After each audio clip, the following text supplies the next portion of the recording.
everybody? This is Lone Wolf and Comics here, and just sharing another book from my collection. This here is a very particularly rare book and an absolute gem that I just could not pass up. One of those books that when you see it, you did not expect that you were going to purchase it, and you knew you couldn't walk away from it because you just might never see the deal again. That's what happened here. What we have here is Holiday Comics #1 from Fawcett. This was issued roughly between September and November of 1942. This book is drawn by C.C. Beck and features art by Harry Anderson, Pete Costanza, Alex Bloom, and that covers a span of multiple books. Larger books back in the day, like this, were a multiple of, say, 4 or 5, 3 books, and usually joined together by a large staple. As you can see here, got roughly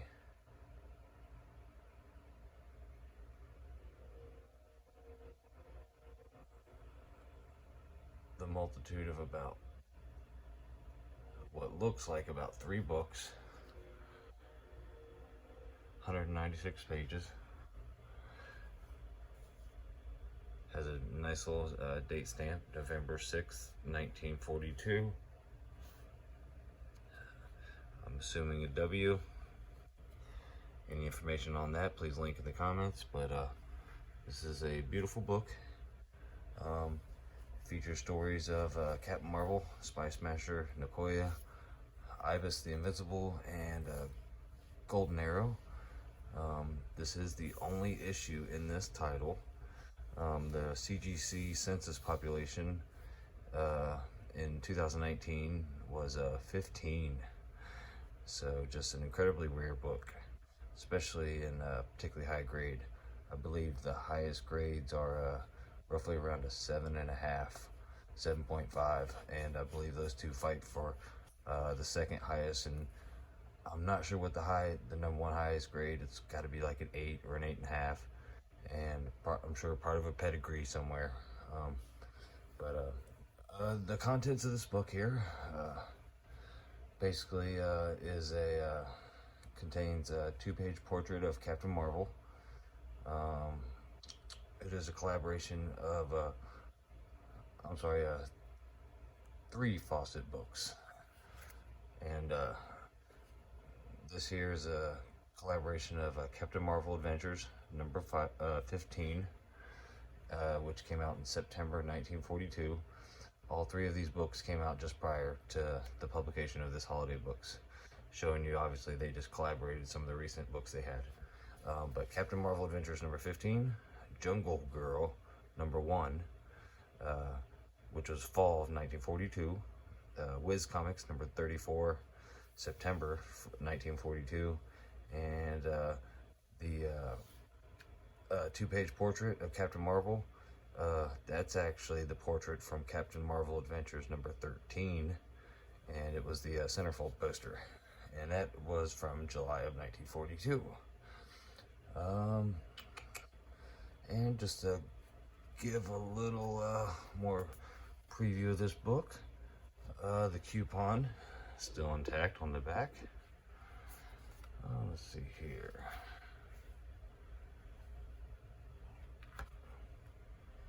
And the book is still in relatively good shape.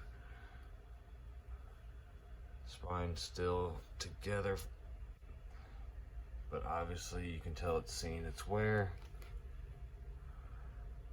And this book was graded. It was a CGC 3.5, and but it was in an older case, so I deemed it necessary to crack it. And I would love to try to get it possibly cleaned, but I've noticed that it has this particular staining, which I believe is that a particular bacterial staining that you have that happens in when some books become exposed, you know, to particular elements. It's not quite like other like mold and stuff, but it's basically, for my most part, from my understanding, it's permanent. It can be removed via bleach, but of course that does nothing but detriment the book and hurt the book from there. So for the most part, it's care and maintain it from here on out in the best as possible with proper climate and temperature control and conditions. And but this is just an absolutely beautiful book. You got Captain Marvel on the cover here, just doing his strut as always. You got Golden Arrow getting his loot. You got Ibis, which is basically, to me, it's like a predecessor for Doctor Strange. Lance O'Casey, Nyoka, and Spy Smasher. Big fan of Spy Smasher. But there you have it.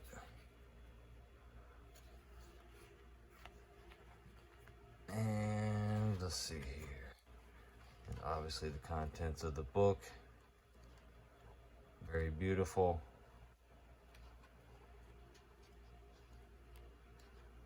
As always, they were for the Golden Age. Here would be the centerfold, as mentioned. Yours for old Shazam, Captain Marvel.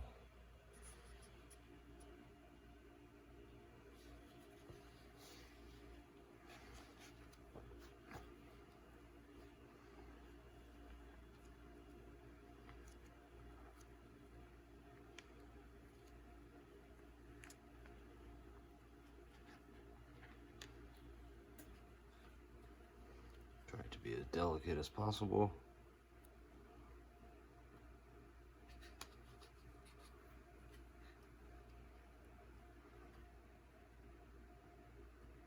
Advertisement in Captain Marvel Jr. versus who? Obviously, well, not obviously, but this would be when his early battles with Captain Nazi after his introduction, and he went on to face off with Captain Marvel Jr., which honestly I'm a big fan of, because anytime kicking some Nazi ass, it's a good time. And with that kind of becoming relevant in current trends today, there's nothing wrong with maybe bringing back some Nazi ass kicking German Nazi bad guys again, and start using them as the bad guys. Bring back a little resurgent nostalgia of the Golden Age, minus the blatant racism of the times. That shit was not needed. But as per usual in America, it's an ongoing struggle. Love the Spy Smasher art.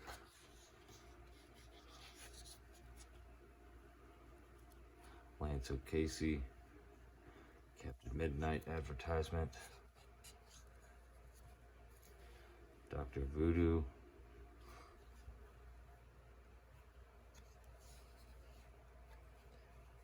Yeah, I guess I didn't make a mention of that I need to acknowledge. I did not have that in my note for this book.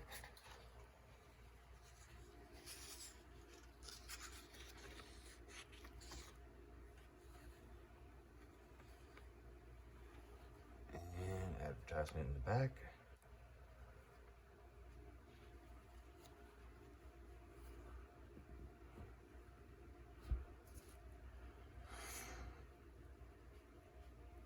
Get your encyclopedia for 7 cents.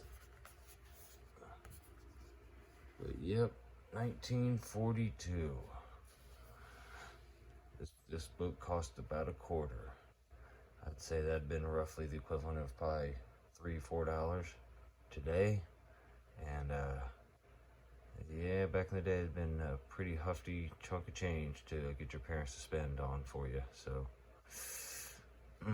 just cannot appreciate books like this enough. And being books like this, it's amazing they just weren't destroyed. Like a lot of books, they're folded in half, stuffed in the back pockets, read a billion times, because obviously, you know, the forms of media were very limited back in the day. So, and being a holiday book on top of that, a lot of times some type of seasonal type stuff can just go the way of the dinosaur, you know, unless it's a particular niche. So, and that's just my kind of loose opinion. But obviously, if somebody knows what they have, they will preserve it, and that's what they have done here. And that is what I will do as well. I will maintain this book until the next person can care for it and love it just as I have. But hope you guys all enjoyed this. Love to see other people post more books like this online, and you just don't see them enough. So, especially to this kind of intimate detail, I wish you'd see it more. But there you go. Holiday Comics number 1, 1942. Alright, Lone Wolf and Comics out. Hope you guys enjoyed this. A little bit of Golden Age eye candy. Enjoy.